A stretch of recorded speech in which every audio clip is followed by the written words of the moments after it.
Assalamualaikum warahmatullahi wabarakatuh. Berjumpa lagi dengan kami di channel Sajadah Kiai.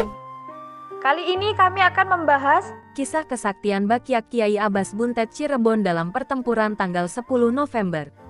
Kiai Abbas Buntet Cirebon dikenal sebagai salah satu ulama besar Indonesia. Banyak kisah kesaktian yang terekam baik, terutama di kalangan santri. Syahdan. Usai proklamasi kemerdekaan 1945, Belanda masih mengintai untuk kembali menancapkan kekuasaannya di Indonesia. Usai konfrontasi kecil-kecil, tak bisa dicegah bakal terjadi pertempuran besar nan menentukan. Kemudian pecahlah pertempuran tanggal 10 November di Surabaya, Jawa Timur.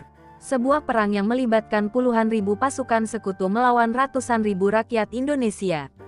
Disinilah kesaktian Kiai Abbas Buntet terbukti dan banyak disaksikan halayak. Ada yang menyebut sorban, tasbih, hingga kacang hijau yang dilemparkannya mampu menjatuhkan pesawat tempur yang siap membombardir kota pahlawan itu.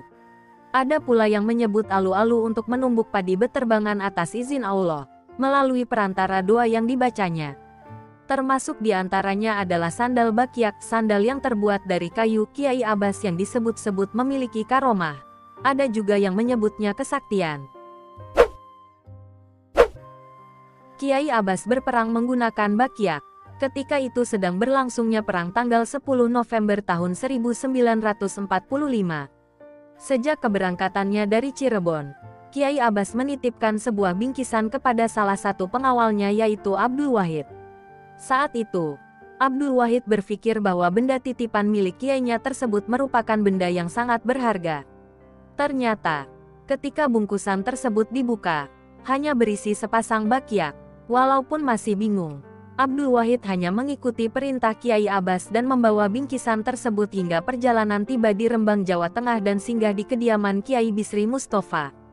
Disitulah Kiai Abbas ditunjuk untuk menjadi komandan perang tanggal 10 November oleh para kiai yang sudah menunggu beliau.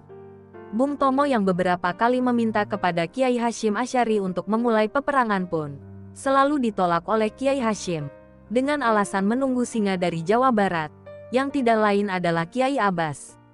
Saat akan menuju Surabaya, Kiai Abbas meminta bungkusan bakyak kepada Abdul Wahid sekaligus memintanya untuk tidak ikut bergabung ke Surabaya dan menunggu di Rembang.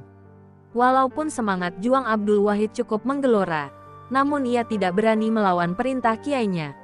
Ia tetap tinggal di Rembang. Hingga pada tanggal 13 November tahun 1945, rombongan santri yang ikut berperang di Surabaya tiba di Rembang, bercerita tentang kesaktian Kiai Abbas.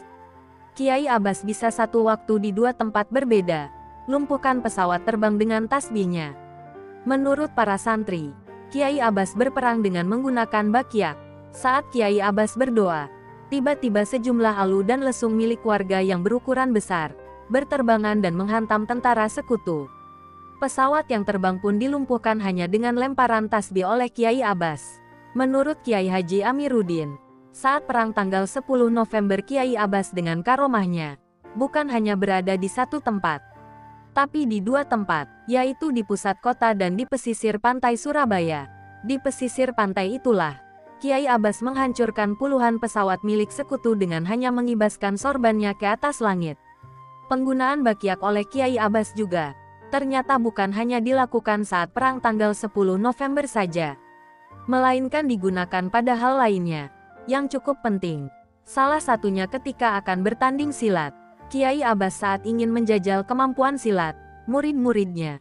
Menurut Mang Kisom, Kiai Abbas sering meminta murid-muridnya untuk mengeroyok Kiai Abbas untuk menjajal kemampuan silat yang sudah dikuasai.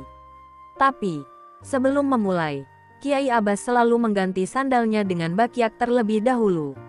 Jadi sebelum bertarung, Kiai Abbas meminta diambilkan bakyak miliknya, ujar Mang Kisom, seperti yang diceritakan oleh Kiai Haji Amiruddin Apkari.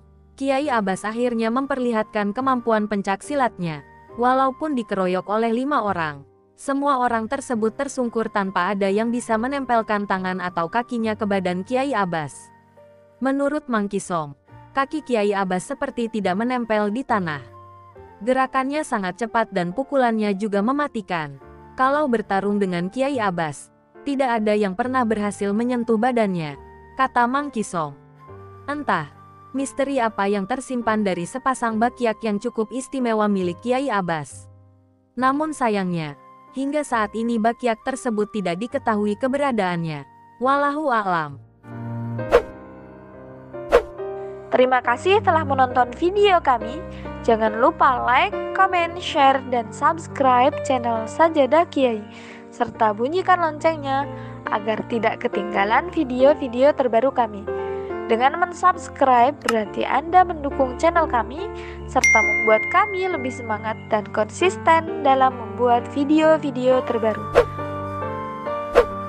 Wassalamualaikum warahmatullahi wabarakatuh.